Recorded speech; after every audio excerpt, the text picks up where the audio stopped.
हमारे फाटक आप जहाँ पे रहते हैं वहाँ हाई मार्क्स लाइट क्यों नहीं लगा हुआ लाइट आज तक नहीं, उन्हीं का कार्यकाल में लगाया गया था, आज तक नहीं चला। अगर लाइट जलता तो दुकानों में जो चोरी होता है कम होता है कहना चाहिए। देखिए ये लेकिन आज तक नहीं लगवा पाए जुलकुंदर फाटक में अर्पणा सेन गुप्ता जी हाई मार्क्स। देखिए अर्पणा सेन गुप्ता का 3 काम बताइए, बड़ा काम। अर्पणा सेन गुप्ता के नेतृत्व में हर एक विद्यालय में 4 दीवारी का निर्माण हुआ है। अरूप चटर्जी बोल रहे हैं अर्पणा सेन गुप्ता का जमानत होगा जब्त, इस पे क्या कहेंगे? देखिए ये अतिशयोक्ति का बात है। उन लोगों का पिछले बार हुआ था जमानत जब्त जितने का पिछले बार आज 2014 का मैं बात नहीं कर रहा हूँ, उस समय का परिस्थिति क्या था मैं उस पर बात नहीं कर रहा हूँ। वर्तमान में अर्पणा सेन गुप्ता मोदी जी के ताकत से भारतीय जनता पार्टी की प्रत्याशी हैं और अर्पणा सेन गुप्ता एक साधारण महिला नहीं है, वो भारतीय जनता पार्टी की विकासशील महिला के रूप में प्रमाणित हो चुकी हैं। उन्होंने पूरे 5 साल तक जनता के घरों में, जनता के दिलों में बसने का काम किया। श्री अरूप चटर्जी जी कर है, ये दिग्भ्रमित करने वाला बात है। ये चुनावी मुद्दा उनका रहता था कि मैं केएमसीएल को हर चुनाव में कहते थे मैं चांच को खुलवा दूंगा, हमारे गांव के बगल में है केएमसीएल को खुलवा दूंगा, ये उनका चुनावी मुद्दा था। तो वो किस आधार पर कहते थे? जब सब कुछ रघुवर दास को ही करना है तो ये क्यों दावा ठोकते थे हम जैसे जनता के बीच में आके कि मैं खुलवा दूंगा?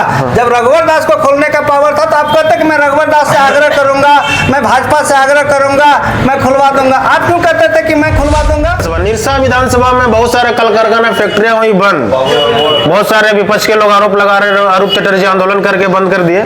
लेकिन जब हमने पूछा अरूप चटर्जी से कि खुलेगा कैसे, खुलने का संभावना है कि नहीं है, तो उन्होंने बोला कि रघुवर दास जो है एक्शन नहीं लिया, इसमें हाई कोर्ट से नोटिस भी किया, लेकिन निरसा विधानसभा में रघुवर दास ध्यान नहीं दिया ना तो इस फैक्ट्री खुलता बंद फैक्ट्री। घुसपैठी मुद्दा पूरा टोल पकड़ा हुआ है, पूरा जोर से टोल पकड़ा हुआ पूरा झारखंड में।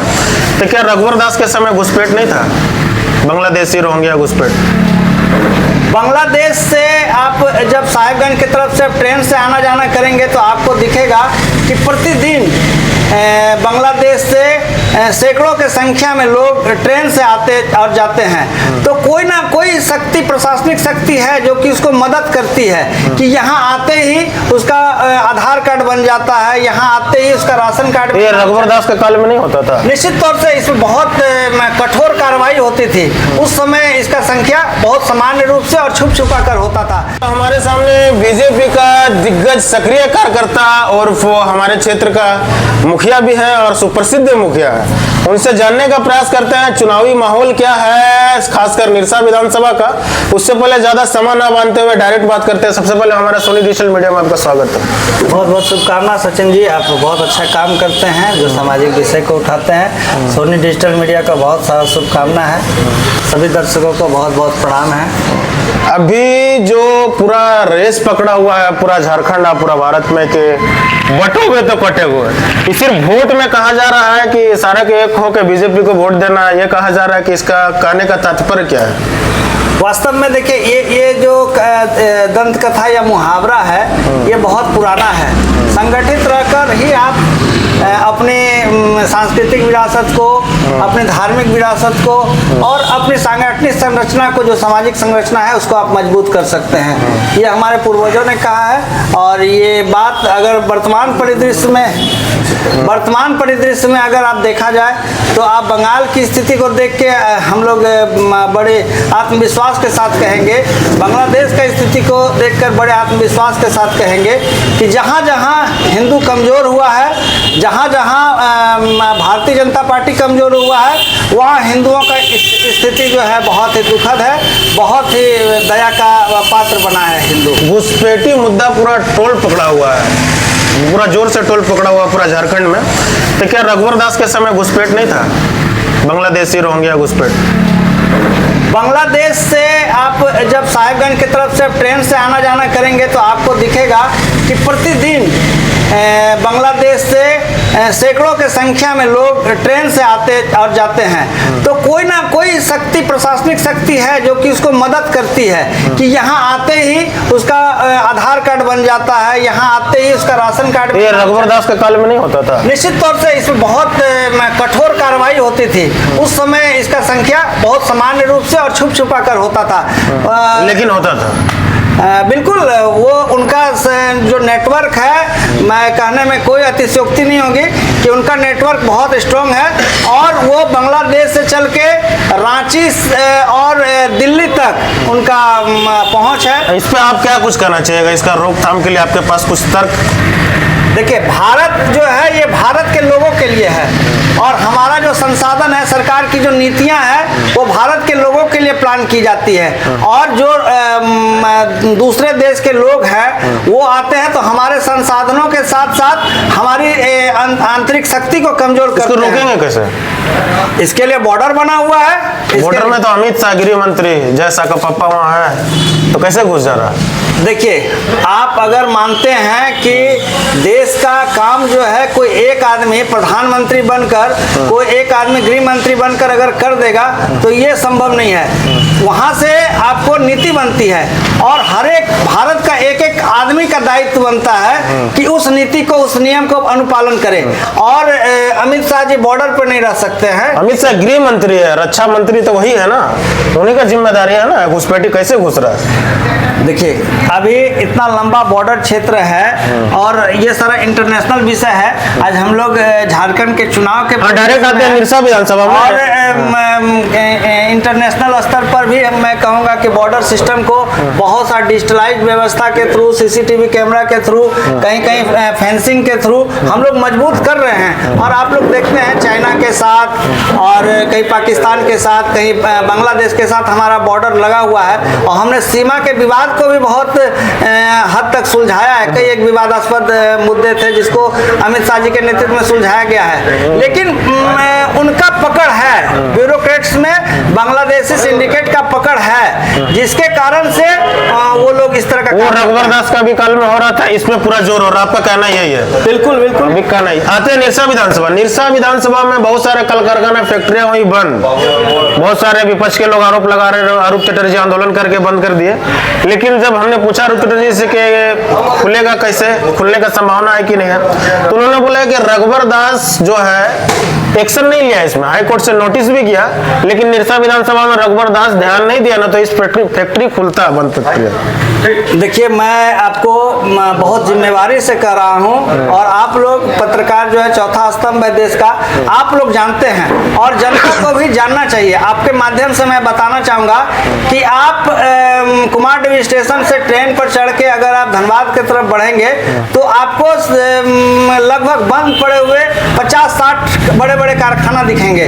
तो क्या आप रघुवर दास पर जो आरोप लगा रहे हैं, निरसा विधानसभा की बात नहीं, मैं बता रहा हूं, रिलायंस केएमसीएल थापरनगर अन्य फैक्ट्री, उसमें निरसा विधानसभा का एक लंबा भाग पड़ता है, जो कि निरसा विधानसभा आपने कहा थापरनगर कालू बथान तक आप मोटा मोटी 40-50 कारखाना है जो कि बंद हुआ है। और उस समय भारतीय जनता पार्टी का बहुत सामान्य स्थिति था और भारतीय जनता पार्टी इतना मजबूत नहीं था। ये भारतीय जनता पार्टी ने तो पहली बार सरकार उसकी थी, मजबूत नहीं थी रघुवर दास की। रघुवर दास की सरकार नहीं थी। रघुवर दास कब थे? रघुवर दास सरकार में कब थे? नहीं बोला कि नोटिस गया रघुवर दास के पास। मैं वो बात नहीं कर रहा हूँ। ये जो भी आपके विपक्ष के नेता श्री अरूप चटर्जी जी कर है, ये दिग्भ्रमित करने वाला बात है। ये चुनावी मुद्दा उनका रहता था कि मैं केएमसीएल को हर चुनाव में कहते थे मैं चांच को खुलवा दूंगा, हमारे गांव के बगल में है, केएमसीएल को खुलवा दूंगा, ये उनका चुनावी मुद्दा था। तो वो किस आधार पर कहते थे? जब सब कुछ रघुवर दास को ही करना है तो ये क्यों दावा ठोकते थे हम जैसे जनता के बीच में आके कि मैं खुलवा दूंगा? जब रघुवर दास को खोलने का पावर था तो आप कहते कि मैं रघुवर दास से आग्रह करूंगा, मैं भाजपा से आग्रह करूंगा, मैं खुलवा दूंगा। आप क्यों कहते थे कि मैं खुलवा दूंगा? उन्होंने कहा कि सरकार रहेगी तो मदद ज्यादा मिलती है, नोटिस भी गया रघुवर दास। आज तो आप सरकार में थे, आप सरकार में थे, माननीय हेमंत सोरेन जी के नेतृत्व में आपका घनिष्ठता है उनके साथ, मुख्यमंत्री जी के प्रिय पात्र रहे आप बिना मुख्य विधायक रहते हुए भी। लेकिन आपने क्या किया? आपने केएमसीएल को कटवा दिया, आपने क्या किया, आपने चार्ज को रिलायंस को कटवा दिया। तो इस पर जनता को सवाल प्रश्न उनसे पूछना चाहिए कि आपके कार्यकाल में कैसे वहाँ के लोग जो है कैंसिल कटा, कैसे वहाँ पर जो संभावना थी, लोग को आशा था चालू करने की क्या संभावना है निरसा विधानसभा में? क्या बीजेपी का सरकार बनेगा तो चालू होगा या हेमंत सोरेन का तो सरकार बना? मैं भारतीय जनता पार्टी का जितना कार्यकाल जो रहा है, भारतीय जनता पार्टी चहुमुखी विकास के मुद्दे पर कार्य करना चाहती है। भारतीय जनता पार्टी रघुवर दास के काल में निरसा विधानसभा में फैक्ट्रियां बंद, फैक्ट्री नहीं खुली, क्या इस बार चांस है? क्या कुछ कहना चाहेंगे? मैं उतने बड़े विषय को लेकर नहीं आपके सामने कोई वादा करूंगा। नहीं, आप बड़े बड़े नेता का साथ में बैठे हैं। पूर्ववर्ती उदाहरण के आधार पर मैं कहना चाहूंगा कि भारतीय जनता पार्टी ने कोई वादा नहीं किया था। भारतीय जनता पार्टी ने मैनिफेस्टो में है कि हर हाथ को काम, हर खेत को पानी, और इसको हमेशा उनका मुद्दा में, विकास के मुद्दा में शामिल रहता है, जिसको प्रमाणित करके उन्होंने दिखाया कि आप देख सकते हैं निरसा का अगर सबसे बड़ा औद्योगिक इकाई माइथन पावर लिमिटेड है तो भारतीय जनता पार्टी का देन है। उस समय के वर्तमान सांसद हुआ करती थी श्रीमती रीता वर्मा जी, उनके रीजन में उसका अडवाणी जी ने शिलान्यास रखा। निरसा के लोगों को पानी नहीं मिला, हर हाथ काम पानी बोल रहे, पानी नहीं मिला। मैं बता रहा हूँ कि उसके बाद आप धनबाद लोकसभा क्षेत्र में 35,000 करोड़ की लागत से हर कारखाना का निर्माण अगर हुआ है तो वो आपको मोदी जी के कार्यकाल में हुआ, जो कि उजड़ा हुआ सिंदरी का औद्योगिक धरती था, उसको फिर से पुनर्जीवित करने का कार्य किया है किसी ने, तो वो मोदी जी ने किया है और ये प्रमाण किया हुआ। इसके लिए मैं सफाई नहीं दे रहा हूँ, ये देखने की चीज है, ये जानने की चीज है। अरूप चटर्जी बोल रहे हैं अर्पणा सेन गुप्ता का जमानत होगा जब, इस पे क्या कहेंगे? देखिए, ये अतिशयोक्ति का बात है। उन लोगों का तो पिछले बार हुआ था जमानत जब जितने का पिछले बार आज 2014 का मैं बात नहीं कर रहा हूँ, उस समय का परिस्थिति क्या था मैं उस पर बात नहीं कर रहा हूँ। वर्तमान में अर्पणा सेन गुप्ता मोदी जी के ताकत से भारतीय जनता पार्टी की प्रत्याशी हैं और अर्पणा सेन गुप्ता एक साधारण महिला नहीं है, वो भारतीय जनता पार्टी की विकासशील महिला के रूप में प्रमाणित हो चुकी हैं। उन्होंने पूरे 5 साल तक जनता के घरों में, जनता के दिलों में बसने का काम किया। कोरोना के कार्यकाल में जब 3 साल तक भारत पूरा तरह से पीछे जाने के लिए था, तो मोदी जी के विजन के बदौलत अर्पणा सेन गुप्ता ने हर एक घर में चूल्हा जलाने की व्यवस्था की, घर घर बिना अपने जान की फिक्र किए हुए। जब बड़े बड़े नेता अपने जान के बचाने के लिए घर में दुबके हुए थे, उस समय अर्पणा सेन गुप्ता अपने कार्यकर्ताओं के साथ हाईवे पर सेवा करने का काम कर रही थी, लंगर चलाने का काम कर रही थी, चप्पल बांटने का काम कर रही थी। फीडबैक आ रहा है, ग्राउंड रिपोर्ट में फीडबैक आ रहा है कि गांव-गांव जो है गया नहीं अर्पणा सेन गुप्ता 4.5 साल, इसलिए जनता से कनेक्टिविटी सही नहीं है, जनता इसलिए नाराज भी है। फीडबैक है। मैं पूरे जिम्मेवारी से कह रहा हूं कि अर्पणा सेन गुप्ता के पास विकास करने का काम है। आप रिश्तेदारी निभाने के लिए आप रिश्तेदार के पास जाइए, घर जाने के लिए आप विधायक नहीं बनाते हैं, आप काम करने के लिए विधायक बनाते हैं। क्या आपके जिम्मेवारी पे खरा उतर रही है? जनता जजमेंट करे। मैं पूछना चाहता हूं कि 2014 से पहले आदमी गरीबी और अमीरी का मूल्यांकन होता था, हर एक घर में जब गैस चूल्हा होता था तो ये अमीर की निशानी होती थी, शौचालय का जब बात होता था तो अमीर की निशानी होती थी, पक्के घरों का जब बात होता था तो अमीर की निशानी होती थी। लेकिन 2014 के बाद इस भ्रांति को चेंज किया गया। इंटरव्यू लंबा हो रहा है, पूछना चाहेंगे एक सवाल कि अर्पणा सेन गुप्ता का 3 काम बताइए, बड़ा काम। अर्पणा सेन गुप्ता के नेतृत्व में हर एक विद्यालय में 4 दीवारी का निर्माण हुआ है। अर्पणा सेन के नेतृत्व में जो निरसा और जामताड़ा को जोड़ने वाला जो पुल है, कंप्लीट काम बताइए, कंप्लीट नहीं हुआ।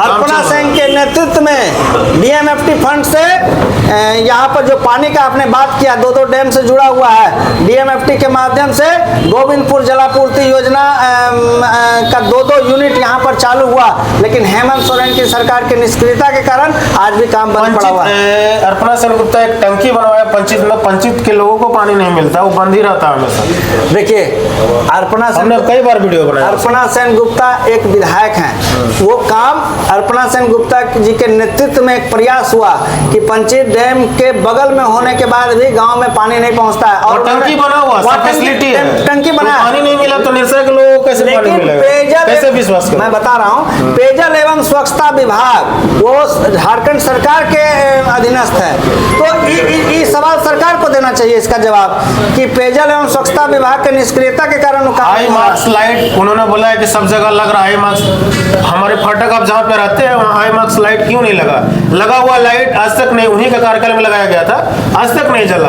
अगर लाइट जलता तो दुकानों में जो चोरी होता है कम होता है, कहना चाहिए। देखिए ये लेकिन आज तक नहीं लगवा पाए जुलकुंदर फाटक में अर्पणा सेन गुप्ता जी हाई मार्क्स। देखिए मैं बहुत ही कई बार वीडियो मैं बहुत विनम्रता से सचिन जी आपसे बताऊंगा कि सरकार की कुछ एक योजना जो है, सरकार की नहीं विधायक जी का बताइए, बात बता रहा है, वो सरकार के पॉलिसी के अंतर्गत ही है। तो जो हम लोग योजना बनाते हैं, जो धरातल पर उतरता है, कुछ योजना जो है वो पब्लिक और इसके पार्टनरशिप के आधार पर होता है। जो लाभुक हैं उनका भी कुछ दायित्व बनता है। सर विधायक जी के पास हाई मास्ट लाइट लगाने का योजना था, लेकिन उसको देख रेख करेक्शन करने का नहीं, उसको सुधारने का नहीं, लगा हुआ लाइट है उसको बनवाने का कोई फंड नहीं है विधायक पास, इसके लिए फंड विधायक पास कोई फंड नहीं है। अभी छोटी योजनाओं के काम के लिए विधायक जी के पास फंड नहीं होता है। इसके लिए जो भी होता है वो सेंट्रलाइज होगा, और इसके पास फंड होगा। हाई मार्क्स लाइट अगर खराब हो गया तो किसके पास? आप ये प्रश्न मैं जनता से हाथ जोड़कर करूंगा कि अगर आपके दरवाजे पर लाइट लगा हुआ है, स्ट्रीट लाइट लगा हुआ है, और 5 रुपया के स्विच के लिए नहीं, वो स्ट्रीट लाइट बहुत छोटा लाइट होता है, हाई मार्क्स लाइट में उसमें स्विच का गड़बड़ी, हाई मास्ट लाइट में उसमें एलईडी लाइट में खराब होने लायक जैसा बहुत बड़ा चीज नहीं होता है, वो 1500 के इससे खत्म होता। मैं इसके लिए मैं खुद स्वयं भी जिम्मेवारी लेता हूं कि अगर मेरे घर के अगल बगल में इस तरह की व्यवस्था है तो भारतीय जनता पार्टी कहती है कि जब कहीं सामूहिक काम होता है तो श्रेय लेने के लिए टीम के मुखिया को नहीं आना चाहिए, टीम को होना चाहिए। और अंतिम एक छोटा सा जवाब दे दीजिए, अशोक मंडल को किस रूप में आते हैं? क्या कुछ निरसा विधानसभा में वर्चस्व, कितना वोट आने वाला है?